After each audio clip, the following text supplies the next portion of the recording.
Bien, Adalberto escribió que somos un continente en miniatura. Uno de nuestros camarógrafos pregunta por qué aquí no hay coquí. Entonces lo que yo le dije al doctor, pero aquí tenemos el calcalí. Dice, sí, pero coquí de Puerto Rico, calcalí de aquí. O sea, cada ecosistema produce su propia vida.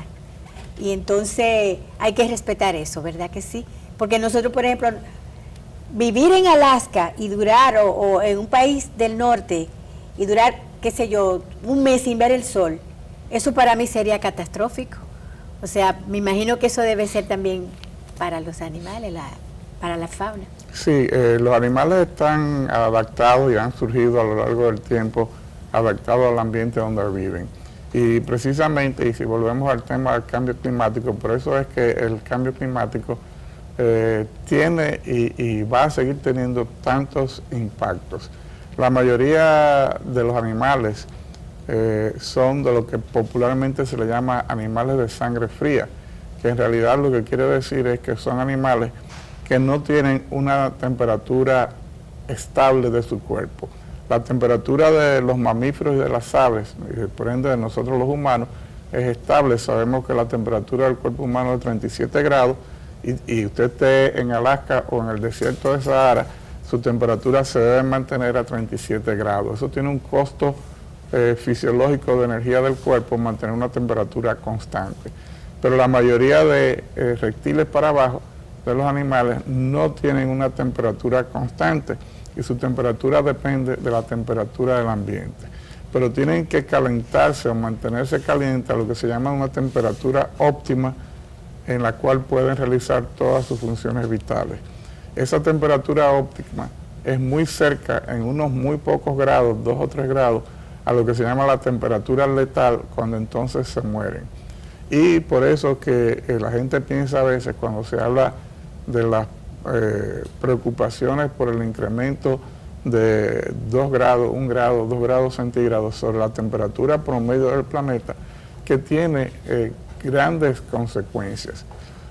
Nosotros no, por ejemplo, que usted mencionaba hace un rato, desde los años 90 se ha visto que grandes poblaciones de anfibios han estado desapareciendo del planeta a consecuencia de un hongo que afecta algunas estructuras de su cuerpo, y se considera que esto es consecuencia del cambio climático. Sí. Tenemos una llamada, doctor.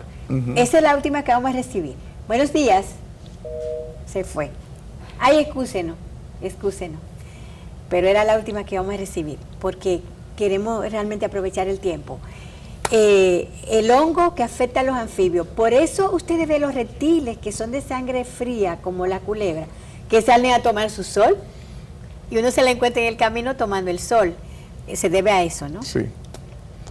Sí, entonces, bueno, aquí todavía no tenemos documentada con certeza la desaparición de especies de fauna por el cambio climático, pero hay 2 o 3 especies de anfibios que eran bastante comunes y relativamente fáciles de encontrar, que no se han encontrado en las búsquedas que se han hecho en los años más recientes, y que se considera que puede ser una consecuencia de los impactos del cambio climático.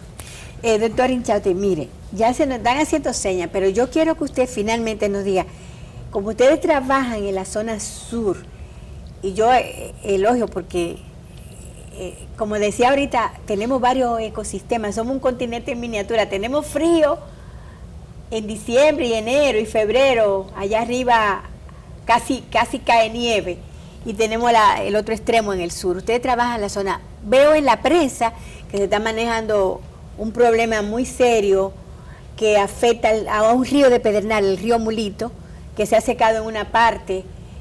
Para que un río se seque tiene que pasar un proceso largo de deforestación, y vi en una foto que cerca del río un horno de carbón, o sea, muy tangible. Hablen un poquito de eso.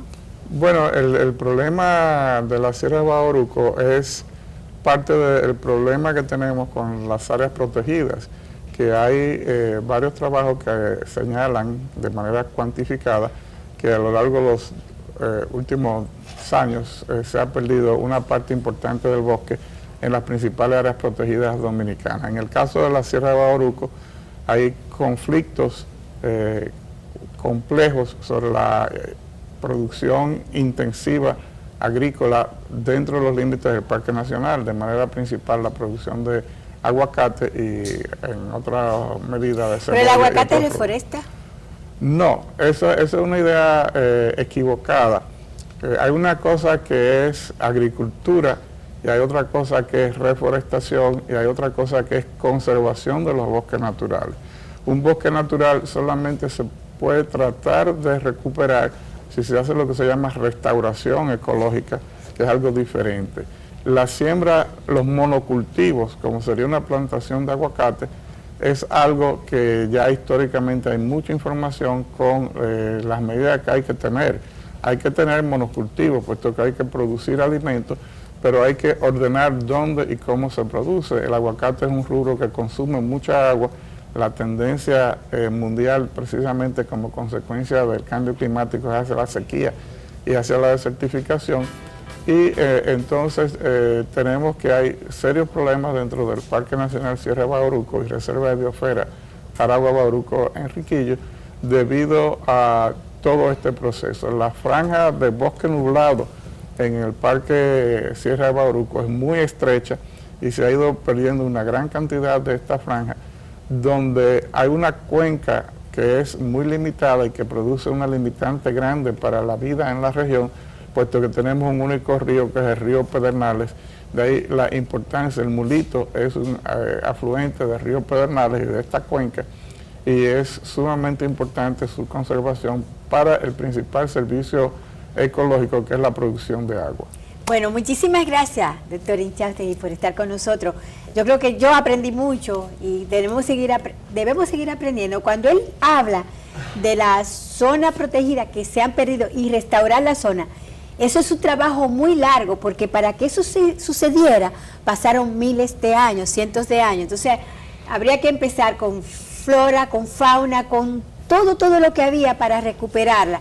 Entonces por eso las áreas protegidas hay que protegerla de verdad, porque para recuperarla tiene que pasar un periodo de mucho tiempo. Así que nada, la vida en el planeta ha sido así, y entonces para preservar la vida tenemos que preservar nuestro entorno. Y yo agradezco muchísimo que tengamos científicos que nos den luz sobre esto, porque es la única manera de tú poder salvar y amar las cosas tuyas. Y si tú no conoces lo que es, entonces tú no lo puedes amar. Hay que amar las culebras, los guaraguaos, todo lo que, las abejas, todo lo que no dé vida. Yo lo dejo ahí y agradezco infinitamente, dejo la puerta abierta para que volvamos a hablar de ese tema, de cómo se recupera un bosque, cómo se recuperan las áreas que se han perdido, qué hay que hacer. Así que ya ustedes saben, pasen feliz el resto del día y nos vemos el martes aquí. Bye bye.